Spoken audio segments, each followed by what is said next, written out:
Hey guys, welcome back to another episode of Shut Your Face with your host, me, Bree. Thank you so much for subscribing to this and listening to this and being supportive of this. It means the absolute world. It's the coolest thing ever. So thank you so much for listening to our podcast. Let's get into it.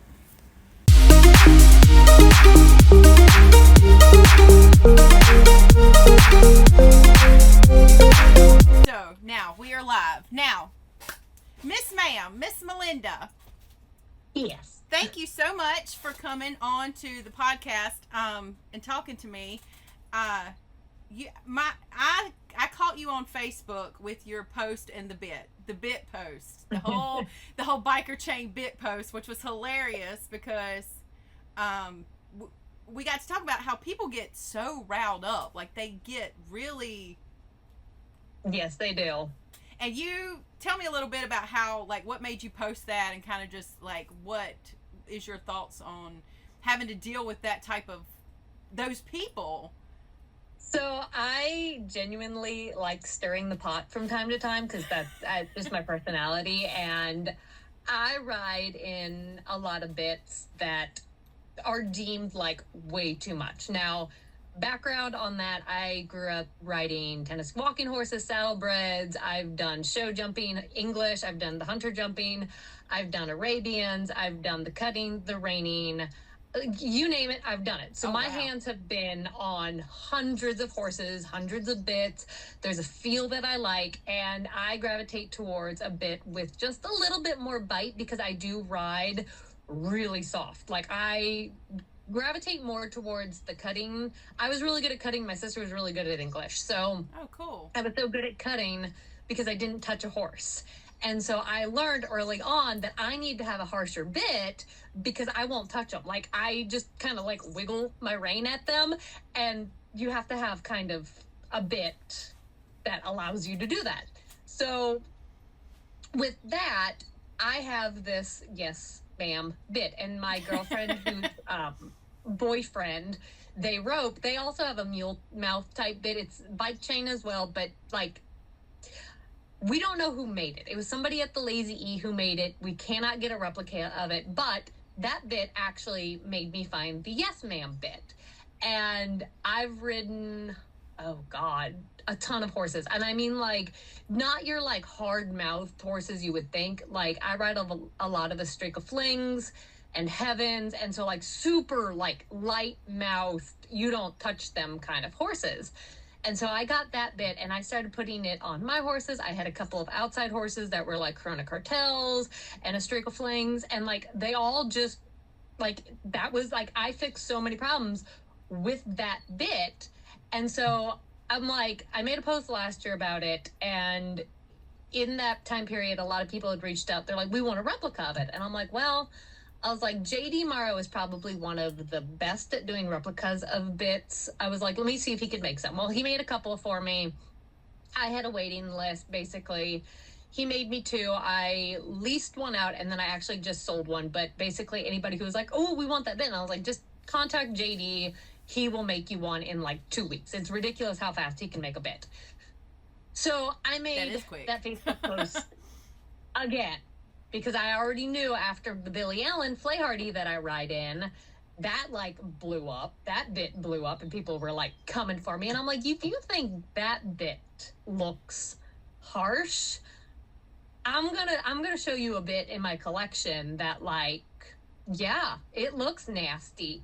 But when I tell you, I don't touch my horses in it. So I made that post, and I wondered if it was gonna blow up, and it did. And I really love the uneducated people who, and I don't even want to say they're uneducated. They're educated in their discipline, or they're educated with their hand. Yeah. And I guess I just grew up in a world where we did use a lot of snaffles, and I know how mean a snaffle can be. I know the damage you can do with a snaffle. So when I see something like a bike chain or a port, or God forbid half the stuff we used in the cutting industry, they don't bother me, because I'm like, as long as you don't move your hands and you don't go to sawing on them, you're not going to do anything to these horses. Like, they're going to be Right. fine. Like, I've had horses tear their faces up in super light bits because they'll just sit there and they'll like bounce and shake it in their mouth.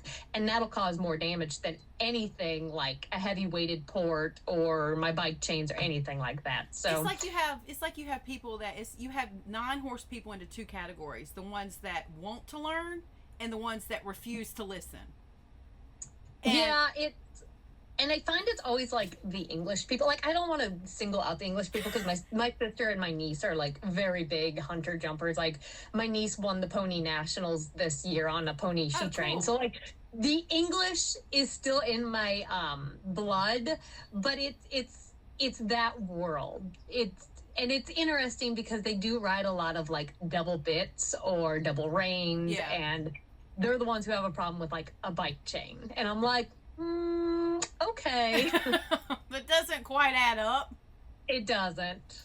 I think It it's does more, not. it's more for, I don't think people realize that it's more or less for like the human that has the reins, because you can learn a lot by having a harsher bit. You literally learn to not touch them if you have that type of bit in their mouth. Even the spades, like people get crazy over the spades, and I look at it like, oh, okay, so your horse just doesn't move its face, basically. Yeah. Like, I want to literally flick my rein, and if you ever watch me ride, I kind of like lock my arm into my side, and I'm very one-handed, and if they get just a little bit heavy, all I want to do is do that. Like, I literally want to just ask you to come back. I don't want to like sit there and pull. I'm not strong enough. I don't have the patience for that. Like, I want to sit there with my hand positioned at my side, and I just want to go boop.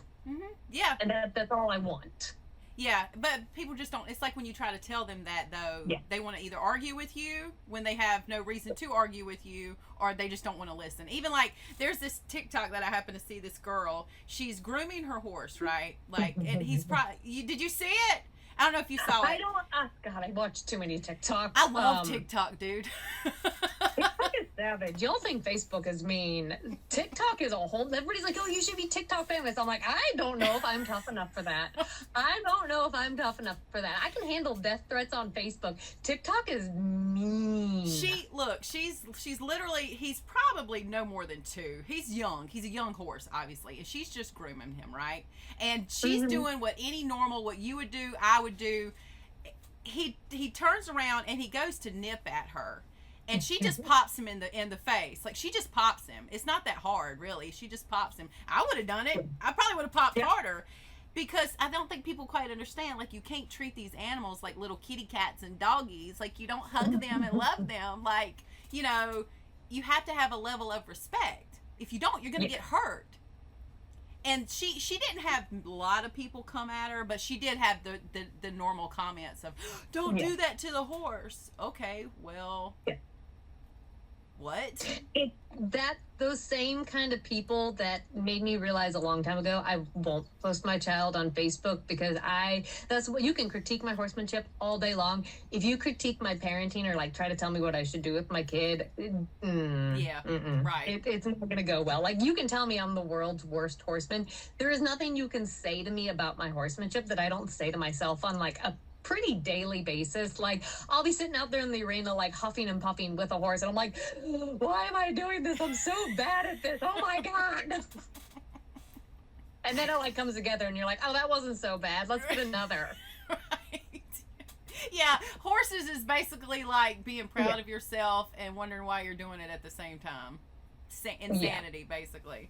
So how did you guys, you and your family, get started into horses? Was it something that you started at a long time ago at a very young age, or did you get into it later on in life? So I have a pretty unique upbringing in the sense that my dad was the son of a merchant marine in Indonesia. He was born in 1936. My dad was old. My dad's no longer around. He was very old when he had me. But he lived in Indonesia, and he grew up in a concentration camp, and then came through Canada to get his PhD and MD, and then he came into the States. And my mom lived in Canada and then came down to the States to groom dogs. And that's how she met my dad. My dad was a renowned dog breeder of Bouviers. So they had show dogs. We had show dogs. Like, what most big-time horse trainers have in head, like, the 30, 40 horses. That's what we had in dogs. Like when I was a kid, I thought having 30 dogs was normal. I thought everybody like trained dogs and went to dog shows. So the showing of the animal was always there. My parents got pretty hard and heavy into Tennessee walking horses. My sister was one of like the top juniors showing Tennessee walking horses. So we had a lot of like big time Tennessee walking horses when I was a kid. And that's also a reason why I chuckle when people are like, "Oh my God, you're abusing your horse." I'm like, well, I grew up in the Tennessee walking horse industry. If you want to talk about some stuff that goes down, I could make you cry with the things that we used to do in like the 80s and 90s on Tennessee walking horses before the whole government thing. I heard. So like, y'all sit down, just sit down. So we had Tennessee walking horses for a while. And then we rode saddlebreds because we had a saddlebred barn just down the road from us. We decided, oh God, we wanted to do pleasure horses. We had a pleasure horse for a while. Oh, wow. You went slow for no reason. Well, I always say I was a spoiled little brat. And if anybody knew me growing up, they will tell you every day of the week, I was a spoiled little doctor's kid. If I wanted it, we got it. Like, there was no limit on my daddy's love for us. I was a spoiled little kid. Aww. Like, I didn't know how good I had it. So I remember the high school rodeo finals was coming to Springfield, Illinois when my sister was like 16. And we went and watched it. And that was, at that point in time, we then wanted the barrel race. We wanted to be barrel racers. I was 10 and we wanted to be barrel racers. So my dad went out and bought us barrel horses. And then because like most people in high school rodeo have been high school rodeoing or like rodeoing all their life. Right. When we realized, like we weren't that good at it. We were like, well, we want to do cutting horses because there was only like 2 kids that did cutting horses. So like our chances of going to nationals was higher. That's girl math. That works. That's horse math.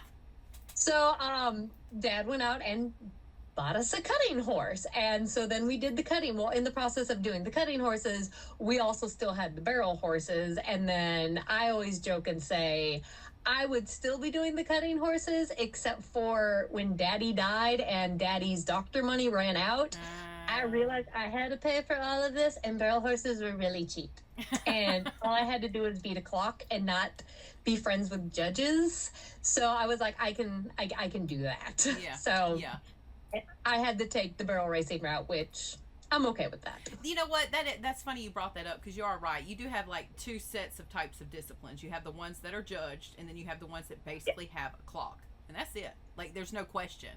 So that and I was a glutton for punishment. I had show cattle for a while, and I realized I really don't like being judged, and I don't like having to go drop hundreds of thousands of dollars to be worthy enough to like do this. And I was like, no, I'm good. Like, I'm good. Somebody said one time, because I can't take credit for it, but I've said it before, but this girl said it one time. She was like, you call us crazy, but we literally pay people to judge us. So, like, but it is. It's tougher. Yeah. It's like, because I didn't grow up, I was naive to the rodeo world. I grew up like Western Pleasure and All Around and fun shows and 4-H and stuff, where you're used to being judged. You think that's what it is. And so the rodeo world it's like a whole nother ball game. It's almost like a culture shock where you're like, oh, but it is, I hate to say this, but I feel like it's a little more competitive on that side and not as much as like maybe politically correct. It's a different kind of competitive. Yes, it's different. When you get beat by a $300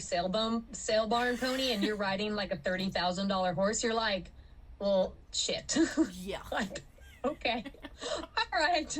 I can imagine. I mean, I wouldn't know, but because I wouldn't be able to ride barrels. But so that's primarily what you do now, though, is you more concentrated on barrel horses, or do you still kind of dabble in everything? If I could afford everything, I would go that route. But it's 100% barrel racing horses right now. And I always laugh and said if I was a better roper, I might have rope horses, but I didn't want to marry a cowboy. And I always rope myself. Like, I can rope better on foot than I can on the back of a horse.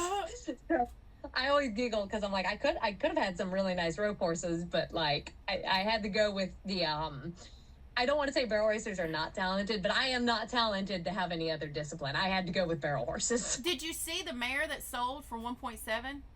What do you think about that? Because I read a lot of mixed opinions. I hate when people are like, oh, that horse sold. It's not real money. And people can get so mean about it. And I'm just over here thinking, we're all in the horse industry. As somebody who would love to sell a horse for that much money, I'm going to root for him. Because, we're all trying to make it. I don't know if it was real money. I don't care. My brain doesn't process that what money is at that point, because I've seen show heifers sell for $500,000. I've seen bulls sell for millions of dollars. So when I tell you, when a horse sells for 1.7 million, I'm like, okay, yeah, shouldn't they? Well, I mean, I think that we are going to get to a point to where a lot of people are like, you're going to lose the little guy. You're never going to lose the little guy. You're not. No, you're it's not. just not going to happen. But I think it's creating a section of the industry that's kind of like horse racing, but not horse racing, where you've got some kind of like bigger money. Because here's the thing, and I don't know if anybody could thought about this, but if you took roping and rodeo and barrel racing and made it something you could bet on, it would get even more money. Because I feel like that's kind of like where it might be going, hopefully. But yeah, if you get 1.7, if you get that much money for a 3-year-old mare or filly, whatever, go for it. Sign the check, take it over. Yep. So I mean, if you look at a horse like Adios, and he's made how much in his futurity year? $600,000. Yeah. We're playing for a lot of money. I mean, you don't have to play for it. You don't have to pay into it. It's an incentive for a reason. Yeah. I feel like it's giving us more options to make money. Like my good mare that I had that kind of kept me in the barrel racing industry, her LTE is like $30,000. Now at the time, that was a lot of money, because that was you'd have to go to 3-day barrel races and win $1,000 at a time. So the fact that she pulled $30,000, that was big. Now that's almost, who just won that? Emily Beazle just won that at bonus race finals on 3 different horses. Wow. So that $30,000 is laughable now, but at a time it wasn't. And that just tells you how far our industry has come. I think Fallon Taylor even said that Rodeo Houston, I think up until 2 or 3 years ago, was still paying what it paid in the 80s. Oh, wow. Yeah. Wow. So the fact that that's what we were fighting with, and now we can go sell a horse for 1.7 million and take it to a pink or ruby buckle and win $600,000 in its futurity year. Our industry is finally getting somewhere. Yeah, I totally agree, and it's getting some traction. Now, let me ask you this: what do you think could be, or what is one of the main things that you would like to see change in the barrel racing industry? Particularly, from your side, the trainer's perspective, or even, in the actual race. What's one of the things that you would like to see improved upon?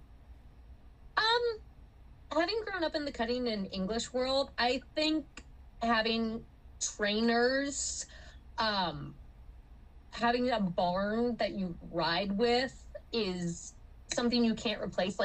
I learned so much basic horsemanship when I rode English.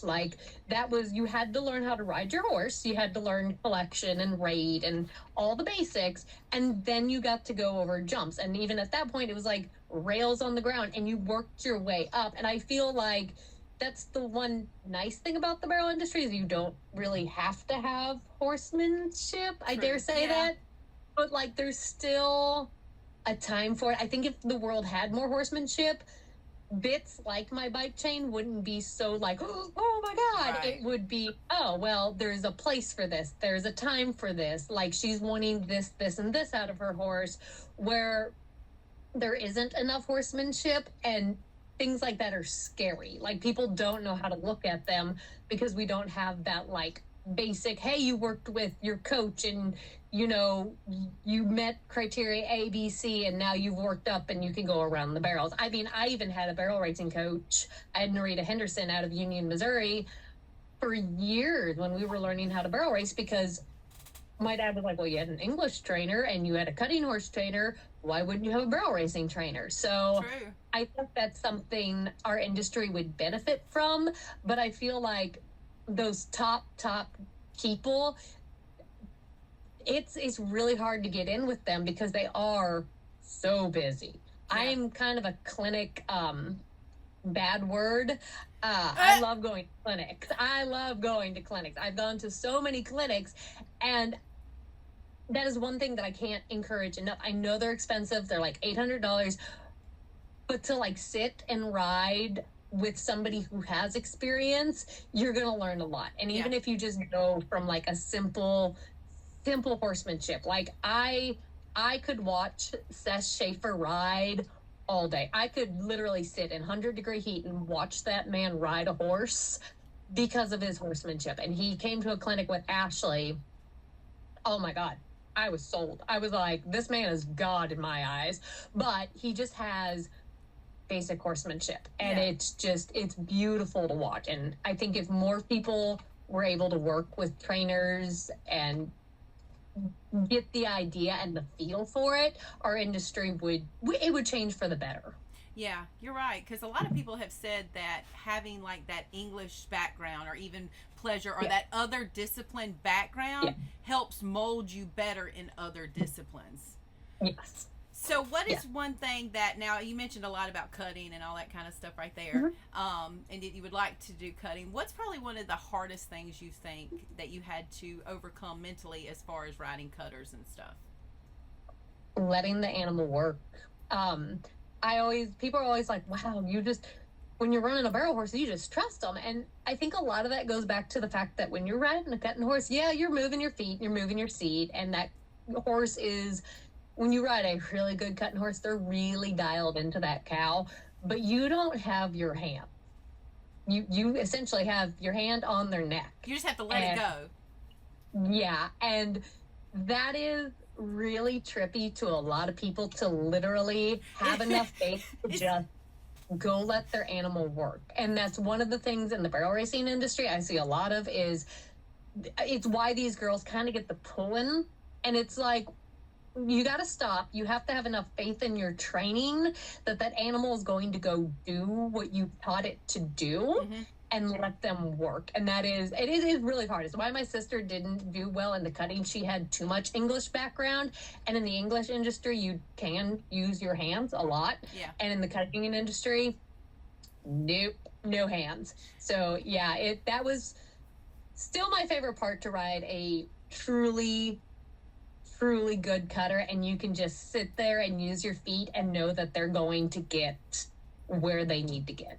So you just made me think about something as far as the mental game is concerned, because we all know, like, mentally riding horses is probably 75% mental and then 25% actually riding them.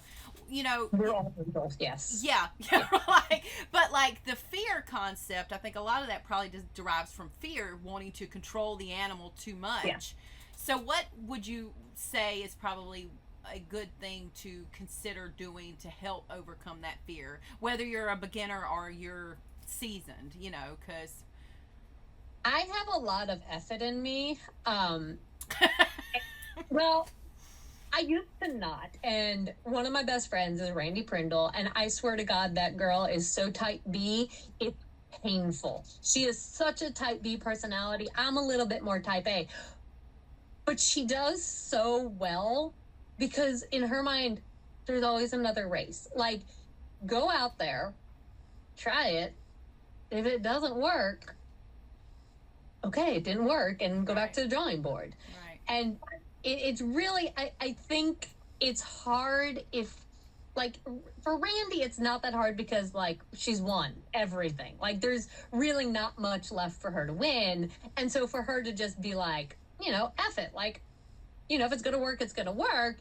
That's one thing. But for a lot of people who are local or regional, it's a lot. Like, you might you might not go to very many barrel races. You might only go to 3 barrel races a month. Yeah. Well, the mentality of trying to be like, oh, F it, if it didn't work, it's a lot of money sometimes, like diesel and hauling and bets and entry fees. And I think most people just want to break even. So they're afraid to let go because they're like, oh my God, if I fail, it's money.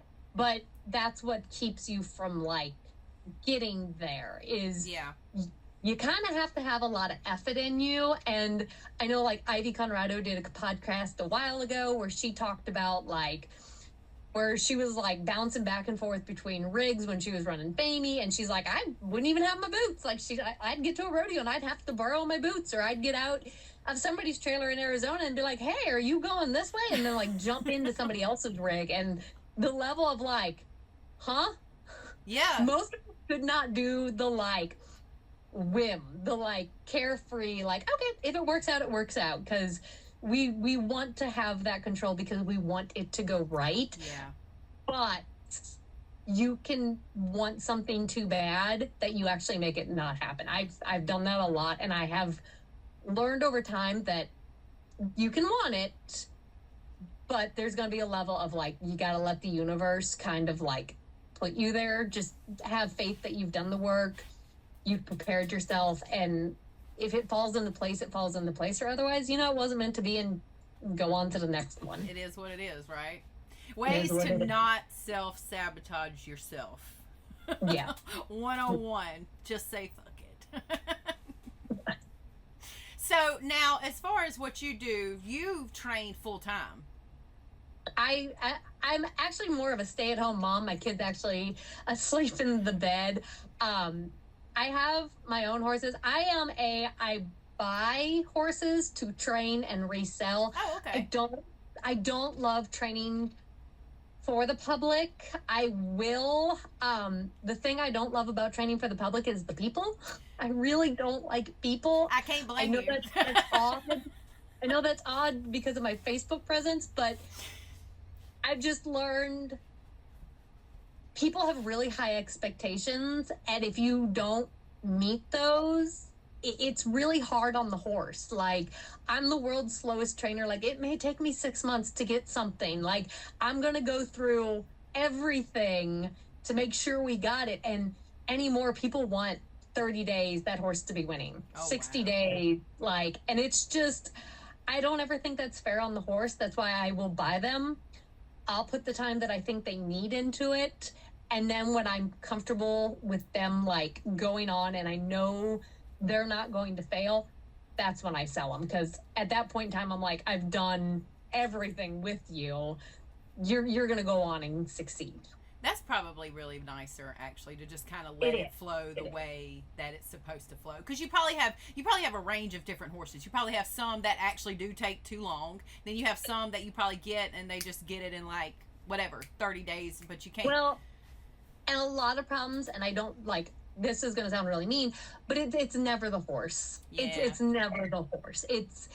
Horses only do what somebody has asked them to do. So you're training a lot of the person out of them. Well, I might get it out of them, but if the person doesn't come and ride with me or like work on themselves, as soon as they get that horse back, it's not going to work out, because they're just going to go back exactly to what they were doing and what they were asking before, and the horse is going to be like, all right, I'll oblige. Like, okay. So it's always a little disappointing when you get a horse working so well and then you send it home, and 2-3 months down the line, it's right back where it was, because nothing changed on the other side. And it's really hard to train for the public when that you're kind of battling an uphill battle.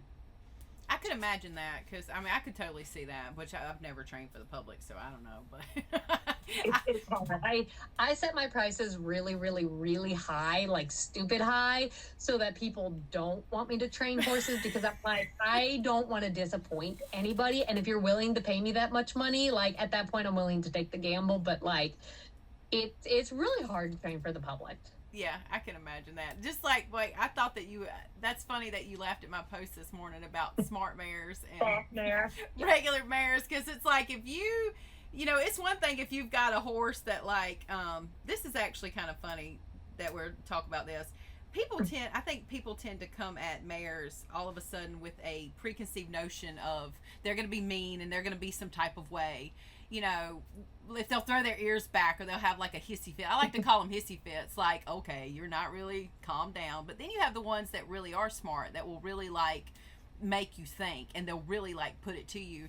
And it's funny because you can kind of tell people that have been around that type of horse and haven't been around that type of horse. Just like the people that get on your post about the bits and stuff like that. You know, they're like, you don't need to do this or da da da da without actually understanding the whole physical concept of it.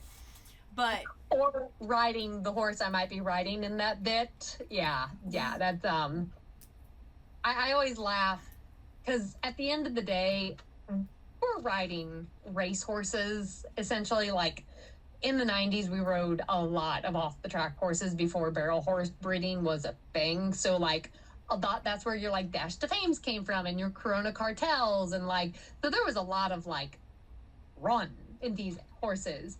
And so now we still have a lot of run, we now have a lot of turn, and so you have people critiquing a bit like that, and I'm like, you guys realize we're riding race horses that are stronger than ever, faster than ever, can turn harder than ever, and you're wanting me to run that sucker in a smooth snaffle. Now, don't get me wrong, the mare that I had that won 30,000, I ran her in a D-ring smooth snaffle.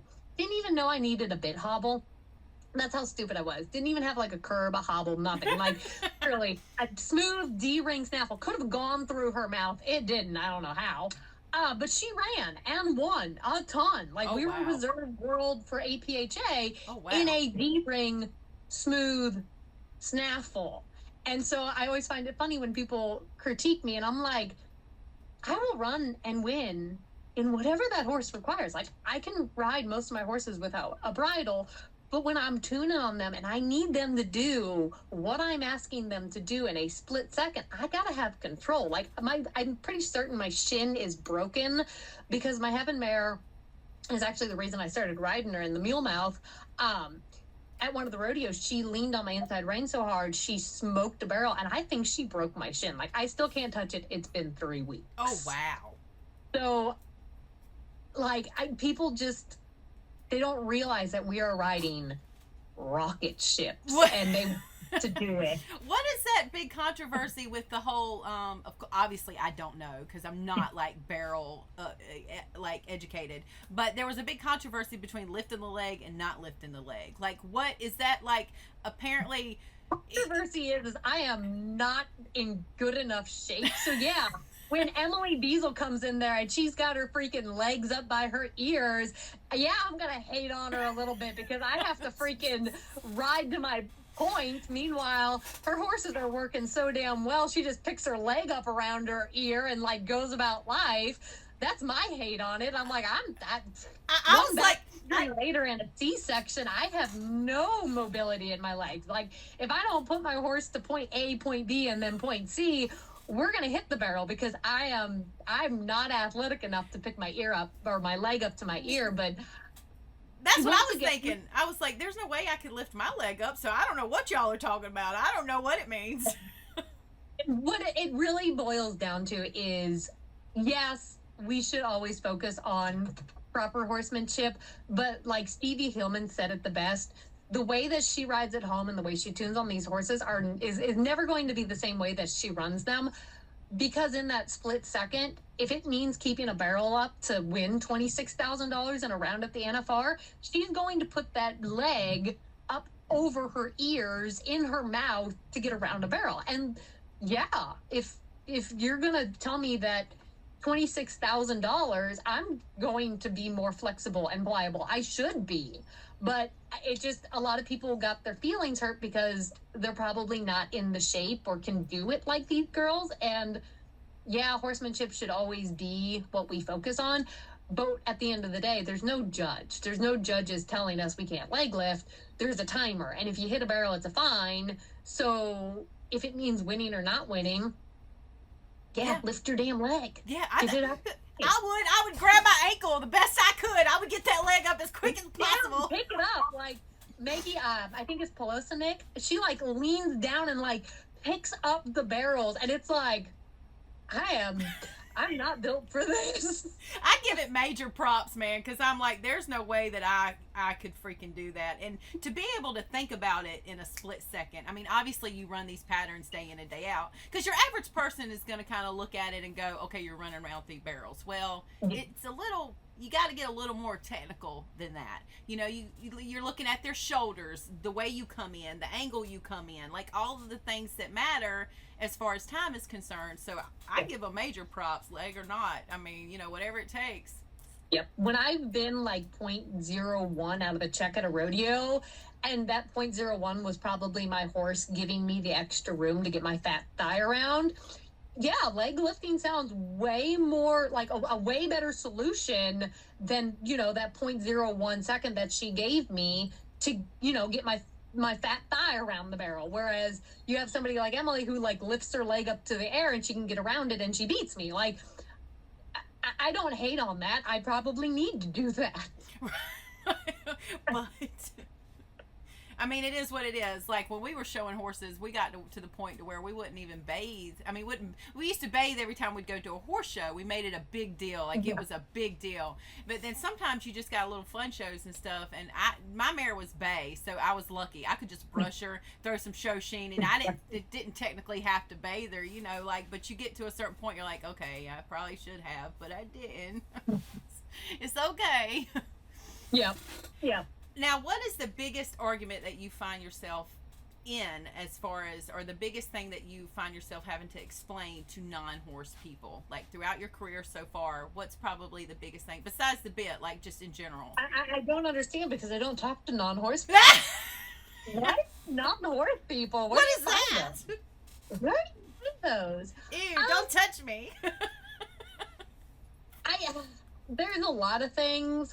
The few non-horse people that I do talk to, like my physical therapist and things like that, I guess it's what we spend on doing this to like win what we don't win.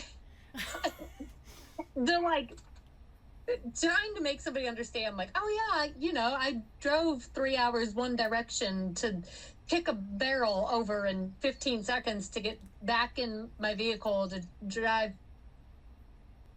Here we are. Sorry. I meant like, yeah, whatever you said, we didn't get it. But I meant like the question, like maybe non-horse people before they turned horse people, like people that you've kind of encountered in the wild.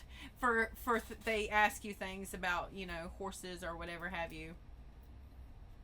I think it's always how much we spend on this hobby. I say hobby because let's face it. 10% of the people in this industry actually do make it a living and do fairly well and make money and, you know, train and do this. The rest of us, it's an expensive hobby. Yeah. Like it is an expensive hobby. Like barrel racing doesn't pay my bills. At the end of the day, I am fortunate enough if I can turn a horse and make a profit because like it doesn't pay my bills. Right. Like it just doesn't. So like when people who don't have horses are like, well, why do you do it? And I'm like, because cocaine's a way more expensive and I can't afford that. So I prefer to get bit and kicked at. I mean, you got to spend your money on something. Yeah. I mean, I think when Joe Exotic or whatever his name was, the Tiger King came out, and he was like, yeah, tigers are expensive, $2,000. And every single horse person was like, we could own a tiger for $2,000. That's cheaper than our barrel horse. Like we could have a tiger for $2,000. Huh. It's like, it is like playing the lottery though. It kind of is like playing the lottery, you know, when you go out there and y'all go to these races and do the thing. Because sometimes you could hit it. You could hit a good little check. And then sometimes it's like, you know, because you're working with something else that you can't sit down and talk to. Like you're working with an animal that has its own mind and own brain and everything. Yep. And I think that's always going to be non-horse people will never truly understand why. I mean, half the time I don't understand why, but like why we choose on a Saturday instead of, going to the lake to go sweat. Right.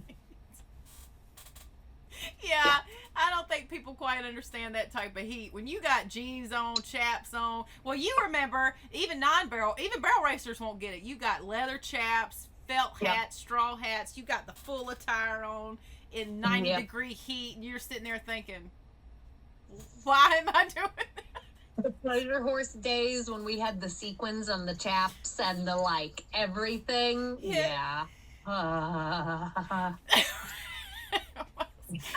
Oh Lord, but it's fun. You know what? On the flip side, it builds character. It builds hard work. I joke. Out of all the things that God could have given me a talent for, out of all the things, singing, dancing, anything He could have given me a talent for, He gave me this talent, and I question what the hell was going on. Like why? Out of everything. Why this? Right. Sure. Well, I mean, it could be worse. You could not have a talent. I mean, according to Facebook horse trainers, I'm not that talented anyways, so. Oh my gosh. Oh Lord. That makes me think about something else. What would you say was probably the biggest hurdle for you as far as just personally riding horses? What was one of the biggest lessons that you kind of had to learn for your personal career that kind of just got you over that hump to where you were like, it finally clicked? Was it something major, something little? Honestly, I never had that option. I will be very honest with you. Even if there was a hurdle that I had to get over, I would say maybe my dad dying. But I never had that option. Like, it had to work.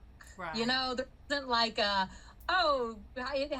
it's going to work. No, it was if I'm going to do this, because my husband doesn't have horses. He's never had horses. He's a row cropper.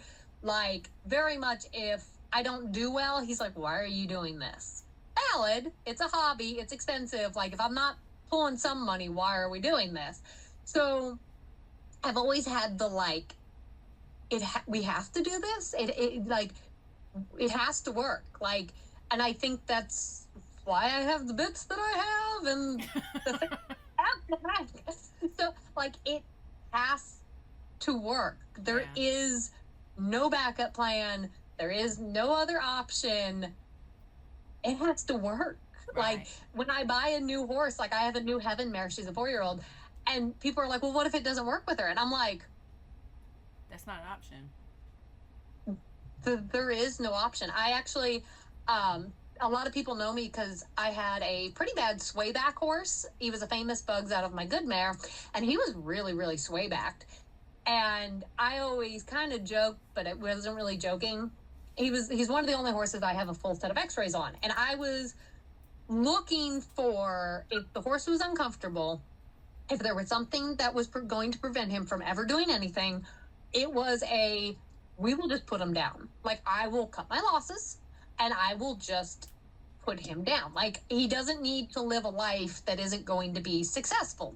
That's not fair to him. And I know a lot of people will disagree with that, but it wasn't one of those things. I've never been in a position where I could just keep a horse.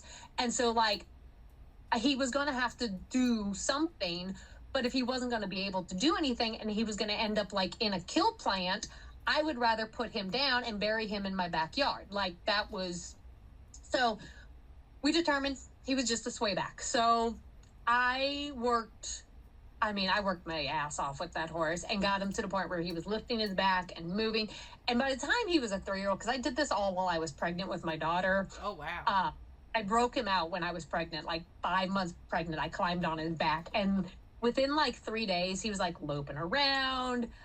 By the winter of after having my daughter, he sat for 30-ish days. He went to Lauren Stroud for a little bit, just so she could fine tune anything that I did.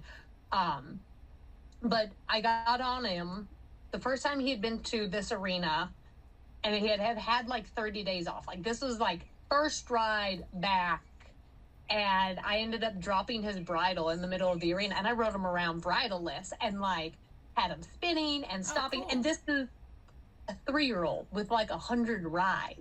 Oh, wow. And I joked, I was like, he might not be a 1D horse, but he's so broke that now he can go do something. Yeah. He can go be somebody something. Not every horse is going to be your 1D superstar. That's why I like my horses so broke, because at the end of the day, if I sell them and they're that broke, people can enjoy them. You know, Yeah. not everybody wants to buy a 1D horse. Not everybody wants a 2D horse. You have to make that horse their full potential. You have to get them broke. You have to get them to their full potential, and then they can be successful. And he actually lives with an older lady down in Louisiana, and she loves him. Oh, like, cool.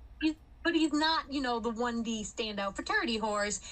He's chicken wing. Like, you wouldn't know he was sway back unless you took a saddle off. But I mean, they heeled on him. They've calf roped on him. Like, he just did everything because I put the time into him, because there was no like, well, if this doesn't work, it was a, well, This is. this is to work, and we're going to figure out where he works at. Yeah. Yeah. Like, what fits this animal. Yeah. That's awesome. That's really awesome, because you're right. A lot of people can't grasp that mindset. They'll be like, okay, well, it has to be this. Okay, well, if it's not that, never mind. It's either all or nothing, instead of trying to find an avenue. But you just made me think about something else. Even race horses, when they come off of the track, there's a time to like condition them into, I want to say normal, but like kind of a normal area, non-race. It's probably the same way with those futurity barrel horses and 1D horses. They have to come down to like a level where, because me, if I was shopping for a horse just to trail ride on, I probably wouldn't go buy an X1D barrel horse. I would probably get like, okay, well, are they hyped up? Like, are they used to running? Have we tuned them down? You would be surprised how many people actually do that, because they have way too much money, and I've actually bought some of those horses and like put time and effort back into them, and like and then like sold them so they could go on and do it again, because like you'll get people who are like, well, I can ride a 1D horse. They really can't. That would and be then me. they've never ridden a 1D horse, Right. and then they actually these horses that are elite 1D horses, and they quickly realize they can't ride them, and best case scenario is they will sell them, and you can get them and you can make them 1D horses again. But a lot of times they'll just stick them out in their pasture, and you'll never hear of that horse again. There's been a lot of them. Yeah, no, that's sad. Yeah, no, I mean, that sucks, because it's good, though, that people are able to have this mindset to where, okay, well, you might not be 1D anymore, but you're not ready for this person, so we need to work you down to be able to do this. Yeah. Well, that's really awesome that you're able to do that, though. So, now, your kid, are they going to ride? Have you already got them riding? Once again, going back to my roots, I grew up with a lot of trainers and a lot of trainers' kids. And I kind of saw these people who, I mean, it was their life. They were trainers, and they had kids, and the kids wanted nothing to do with it, because it was the parents' full identities. So I've always said, like, you know, if she wants to ride, I'll put a saddle on her horse, we'll go ride. If she wants to go to a barrel race, you know, we'll go to a barrel race. Like, I will match her energy for as hard as she wants to go. Like, if she wants to go run all summer at barrel races, I'll load you up, we'll go. Yeah. But it won't be something that I push that I'm like, you've got to be a top barrel racer, because like, you don't have to be a top barrel racer. Yeah. Like, you can go be whatever you want. I like barrel racing. If that's what you want to do, cool, you can come with me. But you know, if it's your life. Like, if you want to go do something else, like, let's go do it. That's funny you said your husband isn't into horses, because I feel like in the horse industry, you either have it's either one end of the they're either married and you're two trainers, or it's exact opposites. Like, they're in between. I learned really early on that if any guy ever told me how to ride my horse, I was going to punch him. And I was like, you know, the best case scenario is to not marry a cowboy. That might not be the best avenue for me, because if this man tells me how I should ride my horse, I'm going to kill him. Yeah, I said that a lot because my ex-husband was not into horses. I've never dated anybody that was like rode or into horses, and I always kind of thought the same thing. I'm like, I don't know if I'll be able to handle that. I would. It's different wanting to learn on your own versus having. It's nice because, like, my girlfriend's boyfriend, he rides, and it's really nice to, like, bounce ideas off of somebody, like somebody who knows what it is. But I will say, my husband's smart, and he'll watch my barrel racing, and he's like, that's what you did right there. Why'd you do that? Now, he might not have a solution, and sometimes actually he will have a solution, and it's so stupid simple that I'm like, well, I feel stupid. Why? Like, goddamn. Like, he'll be like, well, why didn't you do this or this? And I'm like, because I didn't think of that. Like, okay. But it's nice to have somebody to, like, bounce ideas off of. But, I mean, my husband's really smart. He can watch my barrel racing and tell me what I'm doing. And, I mean, dude, it worked. Dude, it worked. When I was riding back in the day, like, I was young, like 10, 12, 14, like, back in the day, my mom would say the things that would just click. And she's not a horse person. She's never ridden them or nothing. But I remember, I can totally relate to what you just said. She would say something and you're just like... Yep. What? My dad was the same way. He was a doctor. He was a freaking urologist. And he would watch us barrel racing. Like, it was... My dad was crazy intelligent. He could watch the barrel race and tell you within, like, 2-3 of a second what somebody's time was going to be, because he would just sit there and he could see it, and he could see where they were losing time. And so my dad, he would watch us from time to time, and he would be like, well, that's what you did right there. Why'd you do that? Like, why did you do that? Yeah, probably the most simple thing. They see it from such a simple, like, we overthink it, like, and I mean, I overthink things all the time. It's not that hard. Barrel racing's not that hard. It's 3 barrels and 4 or 5 straight lines, but it's 3 barrels and some straight lines. Not that hard. Right. No, yeah, you're right. We all do it though. We all overthink. It's harder. Yeah, it's human nature to overcomplicate it, because you end up, for me, I know I'll overcomplicate things because I'm actually trying to avoid what I know the answer is. And then if I just stop and go, yeah, okay, stupid. And a lot of times you'll end up making it worse because you're trying to avoid it instead of just running straight at it and being like, we're going to fix this. Yeah, absolutely. But I feel better now that other people do the same thing. I don't feel so bad. We all do it. That's just like you said, the whole, like, people confuse your Facebook presentate, like, who you present yourself on Facebook with actual real life. And it's funny because I can get really I don't want to say caught up, but I could be like, see somebody's face and be like, oh, okay, well, that's oh, okay, and then get like, that's not well, when my post went viral, my girlfriend Jessica was like eating people up. She had my control, and she's like, have you been to that person's Facebook? And I'm like, honestly, no. I didn't get half of the comments because my Facebook, like, filters it out because I make money off of it, so they don't always show me all the comments, because when something goes viral, it just, they almost make it smaller where you don't see things. So I didn't see like half the comments, or she'd be like, did you go to their profile? And I'm like, no, I didn't even read their comment. I didn't even, like, I kind of posted and ghosted. And then I did kind of go back through and read things, but I don't, it's because I'm the way that I am on Facebook versus real life is I don't want to look at somebody's profile. I learned really, really early on, with my degree in journalism. We actually took social media classes in college because that's kind of, social media came out when I was in high school, and by college it had really taken off. So I took social media classes in college, and that's the one thing that I really appreciate it, because it taught me that it's not real, that you are what you want to make yourself. I'm so much cooler online, but that, I mean, it's true, because like it's all fake. It's all fake. It's all for views, and I think that's generally why I get so much traffic. Is I'm really blunt. I don't really try to be anything that I'm not. Like, I'm a little bit more outgoing on Facebook, but I'm a mountain man, so like if you see me in real life, and as you've noticed, I will talk your ear off. Um, I'm genuinely myself on Facebook. Yeah. I have the same boundaries on Facebook as I do in real life. Like, and I think that's why people are drawn to my Facebook, because yes, I'm making money off of you, but at the same time, I'm not posting anything to make money off of you. That's why it made me laugh when people are like, well, you're a con artist. And I'm like, no, because I would have posted this regardless. Like, if you go through Facebook, you'll notice I haven't really posted anything like crazy in a while. So like, for me to be a con artist, like that, I'm the worst con artist in the world, guys. Like, this isn't working. People, some of the things people say like absolutely blow my mind. You're just like, huh? A con artist? Somebody told me I needed to do a TikTok like Clinton Anderson does, where he like reads his hateful comments. Yeah, and I'm you like, should. that would be funny. Somebody called me a walnut, and now Danielle Parks, who you've had on your show, calls me a walnut every day. Walnut. I'm like, I don't know what that means.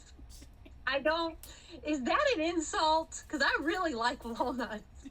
And like when you really get into the psychology of things, like people they'll either argue with you because they have a keyboard, because it's more like, my biggest thing is a lot of the stuff that happens on social media would not happen in real life. It's like, you know, like I look at my pages as my house. So when you come to my house, you need to respect me in my house. And it's like they think that they're just entitled to do whatever, when you can just delete and block and roll on. Yeah. And you know what? I won't delete. I won't block you. Like, you have to, my block list on Facebook is not that big. You have to like really be an unpleasant human for me to block you or remove you or like delete you. Yeah. I don't, you're allowed to have your voice. Yeah. Your voice is stupid. Voice is stupid. But you're allowed to say it. Like, if that's what you feel you need to say to me at the time, take it. There's a lot of people who can't take it, so I guess if you're gonna hate on somebody and tell somebody to kill themselves, I've already tried. I failed. So like, tell me to kill myself. Okay, well, I'm really bad at that. Yeah. So. No, don't do that. Please don't. It's well, if it makes you, I had people threaten me too, so it's okay. Don't you know? It's like I said. Never bothered me. It honestly. I have a really fucked up sense of humor, and I'm mentally, I'm not that great, but I'm also really great.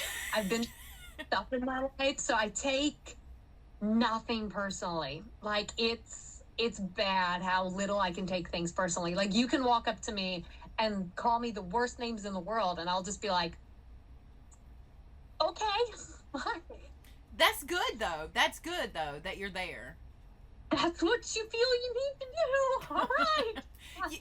That's a really good spot to be, because I think that takes time and probably takes experience to get to that point. Because I don't want to say I've ever taken things personal, but I have taken some things. But now I'm starting to get a little bit like, do what? It's trauma.